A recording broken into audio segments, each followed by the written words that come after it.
I have my fancy rope and I want to make uppers for my slippers. I want to cut it. There is a way you cut this particular head. You will cut it in kind of V pattern. It's not straight V pattern.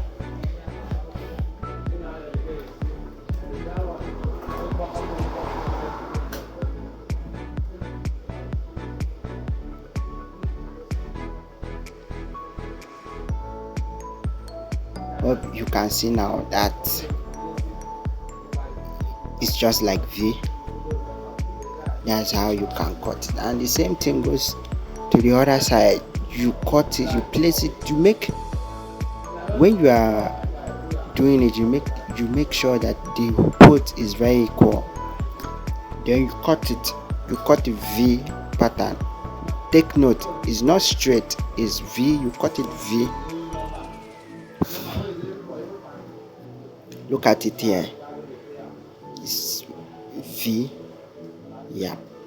So now what we need to do now is to apply gum on it. You apply gum so that you can gum the two heads together. The side that you cut, sorry, you can gum them together. That's why we are applying this gum now.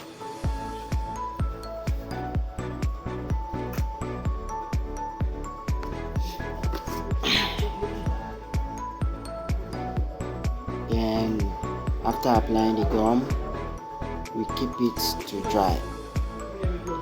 Yeah. Okay, now I have my leather. This is the leather I want to use to put on the front. I mean that place we are going to join together. This is the leather that would hold it together. So now you have also apply gum on the leather. You need to apply much gum on this leather so it will hold the two fancy rope together.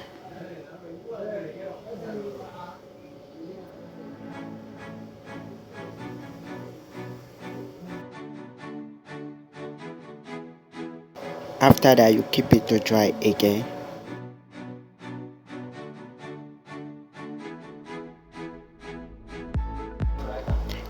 This is the sole I want to use. You can see the sole, and I have my Mako.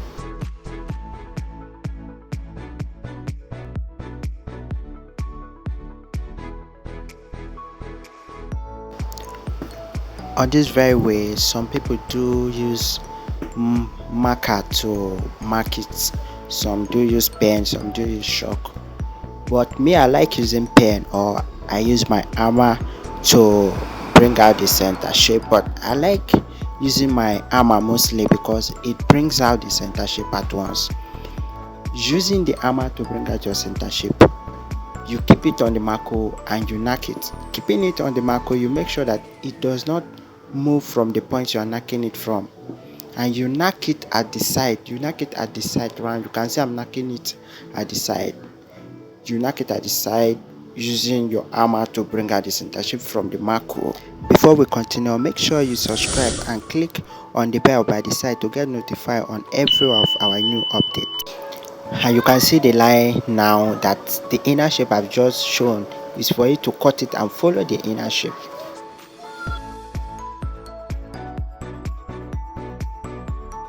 I'm done cutting it. You can see how it enters the sole without stress.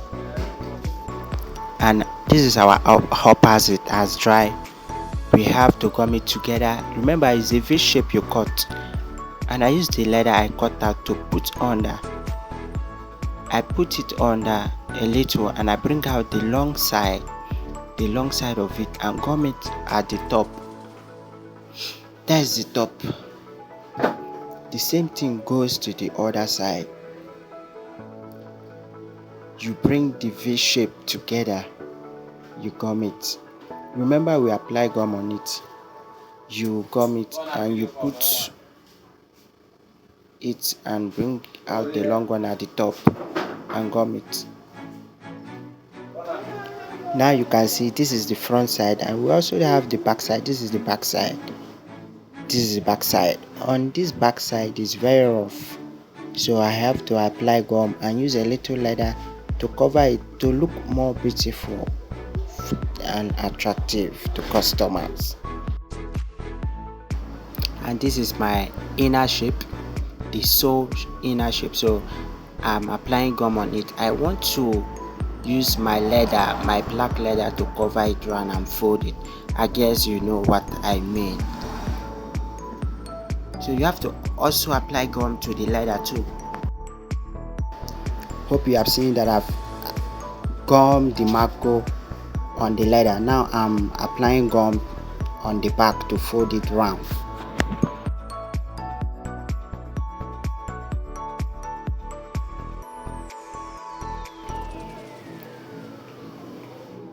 I know you will be surprised why I'm cutting the leather in such a manner. That little leather I'm cutting out from this one, I want to use it and cover the back of that upper.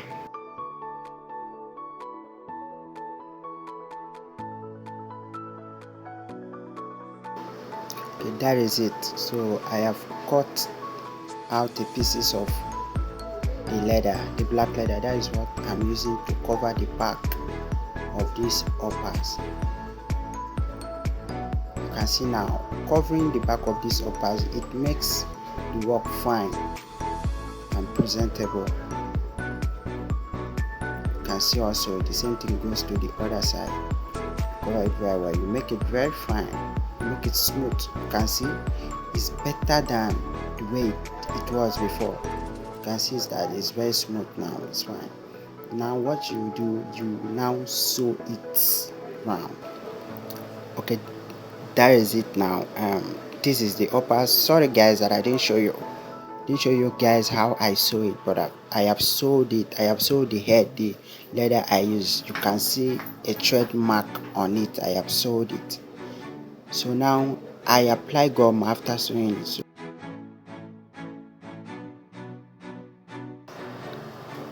okay, after folding it together, I have to knack it so that it will gum well. And this knacking has a pattern. You can't just be knacking it because you want to knack it. You need to be very careful because there is a way you will knack it and you will find out that the leather is as if it's cutting. So you knack it with care. You knack it. When you are knacking it, you use your hand to arrange it.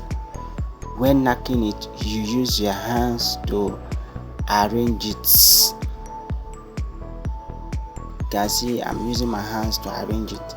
You can see how beautiful it looks like. You can see how beautiful it is. So whatever thing you are doing like this, as long as it's about shoemaking, you need to be very careful because shoemaking is a very calculative work. So you need to be very careful and calculative. You don't just do things because you want to do it. You need to do things in a calculative manner. So punching, if this point is not in the particular point it's supposed to be, if you take it down, you see that someone's leg will not get inside very well. Then if you take it up, very much up, like you see someone's leg will be like kind of inside and it will be tightened. So you need to be calculative and very careful while doing punching. If you know you have really learned something from this video and you want to be having videos like this, subscribe and click on the bell by the side to get notified on every of our new videos and new updates. You can also drop your comments on the comment box there. Thank you and stay tuned.